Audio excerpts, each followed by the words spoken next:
pada kesempatan kali ini kita akan membahas tentang adaptasi hewan dan tumbuhan. Simak video selanjutnya ya. Pernahkah kalian berpikir bagaimana makhluk hidup bisa bertahan hidup di lingkungan yang keras? Dari gurun yang gersang hingga samudra yang dalam, setiap tumbuhan dan hewan memiliki cara unik untuk beradaptasi. Pada video ini, kita akan menjelajahi keajaiban adaptasi alam yang memungkinkan mereka dapat bertahan dan berkembang. Yuk, kita mulai petualangan ilmu ini. Eits, tunggu dulu.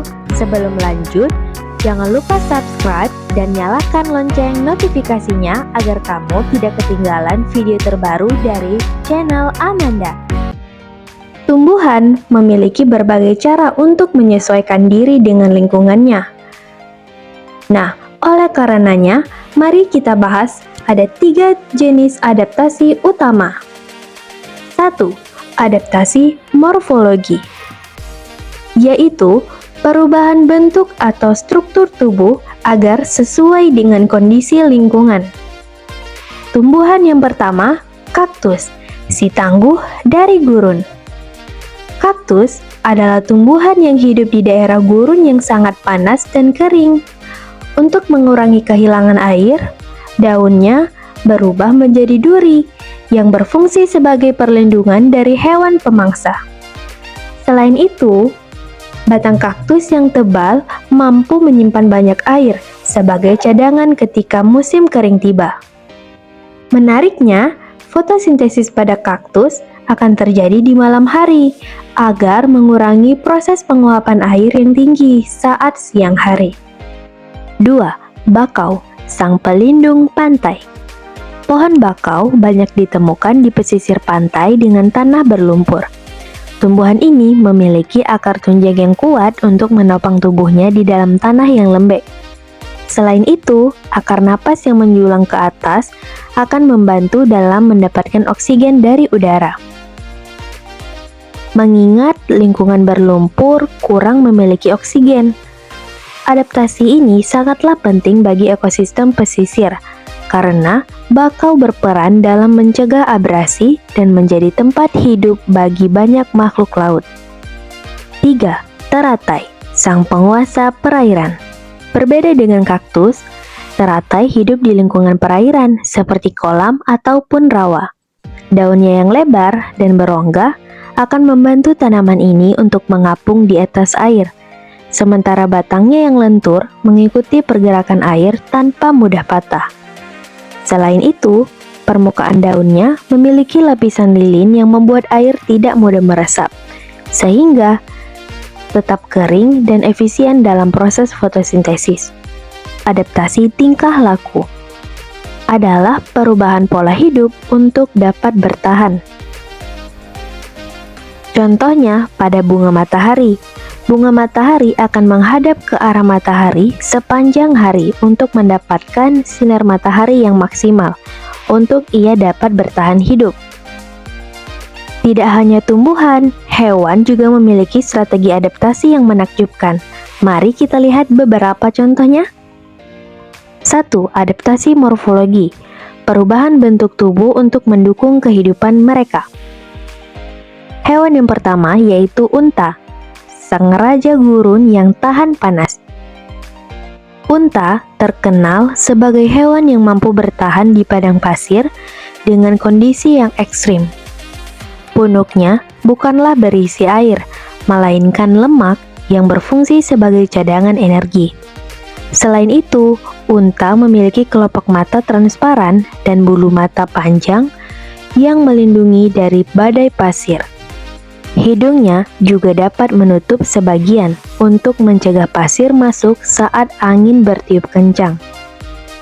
Hewan yang kedua, burung hantu, sang pemburu malam yang hening. Burung hantu adalah predator malam yang sangat efektif. Matanya yang besar dan tajam memungkinkan burung ini berburu dalam keadaan gelap dengan akurasi yang tinggi. Sayapnya juga memiliki struktur yang unik, membuatnya terbang nyaris tanpa suara, sehingga mangsanya tidak menyadari akan kehadirannya. 3. Bunglon, ahli kamuflase. Bunglon memiliki kemampuan luar biasa untuk mengubah warna kulitnya. Perubahan warna ini bukan hanya sebagai bentuk perlindungan dari predator, tetapi juga digunakan untuk mengatur suhu tubuh dan berkomunikasi dengan bunglon lainnya. Bunglon juga memiliki lidah yang sangat panjang dan lengket untuk menangkap mangsanya dengan cepat. 2. Adaptasi fisiologi, mekanisme tubuh yang dapat memungkinkan mereka bertahan hidup. Contohnya pada katak pohon. Katak pohon mampu menghasilkan cairan berlendir untuk mencegah dehidrasi di musim kemarau. 2. Ikan di laut dalam. Ikan di laut dalam memiliki organ bioluminesensi untuk menarik mangsa di lingkungan yang gelap. 3. Adaptasi tingkah laku, cara hidup yang membuat mereka bertahan hidup. Contoh hewan yang dapat bertahan hidup dengan adaptasi tingkah laku yaitu kelelawar. Kelelawar melakukan adaptasi nokturnal dan ekolokasi. Kelelawar tidur di siang hari dan berburu di malam hari yang disebut dengan nokturnal. Kelelawar menghindari predator dan mengurangi persaingan. Kelelawar juga menggunakan ekolokasi, yaitu memancarkan gelombang suara untuk mengetahui lokasi mangsa dan rintangan dalam gelap.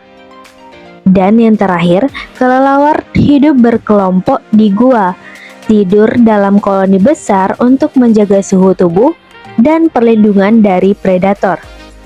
Hewan yang kedua yaitu penguin, yang beradaptasi untuk dapat bertahan hidup di lingkungan dingin.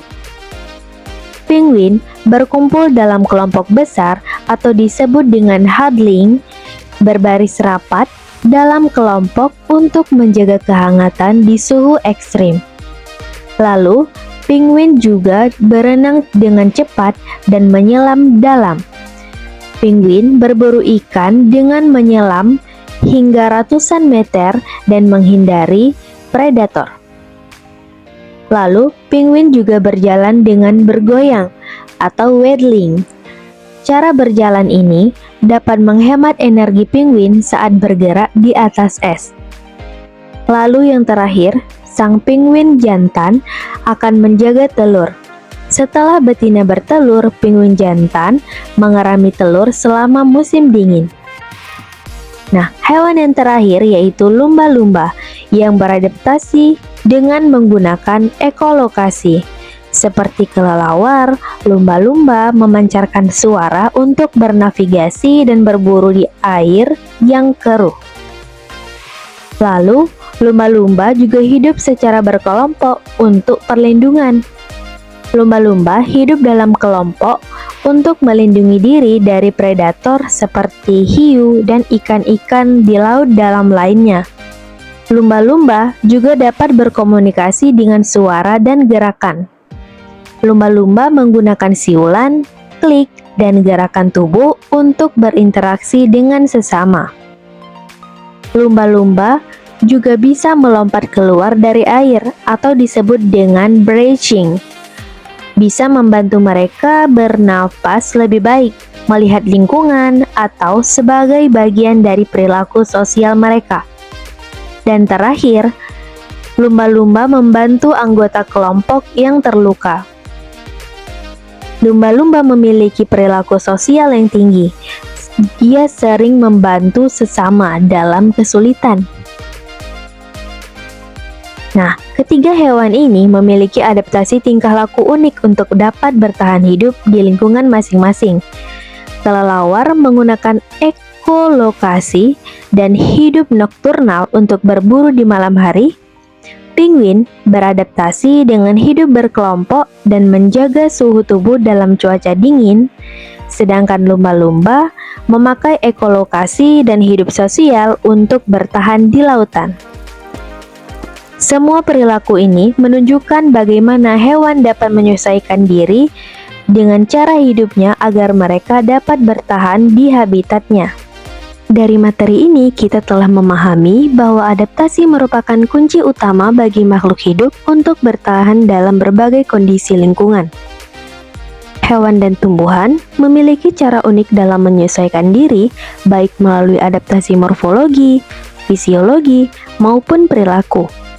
Misalnya, unta yang mampu menyimpan cadangan air untuk bertahan di gurun, burung hantu yang memiliki penglihatan tajam untuk berburu di malam hari, ataupun kaktus yang menyimpan air dalam batangnya untuk dapat bertahan di daerah yang kering.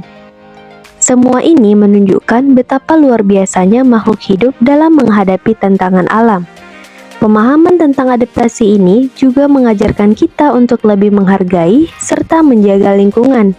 Jika keseimbangan ekosistem terganggu, akan banyak sekali spesies yang akan sulit untuk dapat bertahan hidup. Oleh karena itu, sangatlah penting bagi kita untuk menjaga keberagaman hayati dengan tidak merusak habitat alami mereka. Luar biasa bukan? Dari pohon yang bisa bertahan di tanah berlumpur hingga hewan yang dapat berubah warna untuk bertahan hidup, alam memang penuh dengan keajaiban. Semua makhluk hidup memiliki cara unik untuk bertahan di lingkungan mereka. Nah, sekarang coba pikirkan, bagaimana manusia beradaptasi dengan lingkungannya? Apakah kita juga punya trik khusus seperti tumbuhan dan hewan? Tulis jawaban kalian di kolom komentar ya. Terima kasih sudah belajar bersama hari ini. Jangan lupa like, subscribe, dan nyalakan lonceng notifikasinya agar tidak ketinggalan video menarik lainnya. Sampai jumpa di petualangan ilmu berikutnya.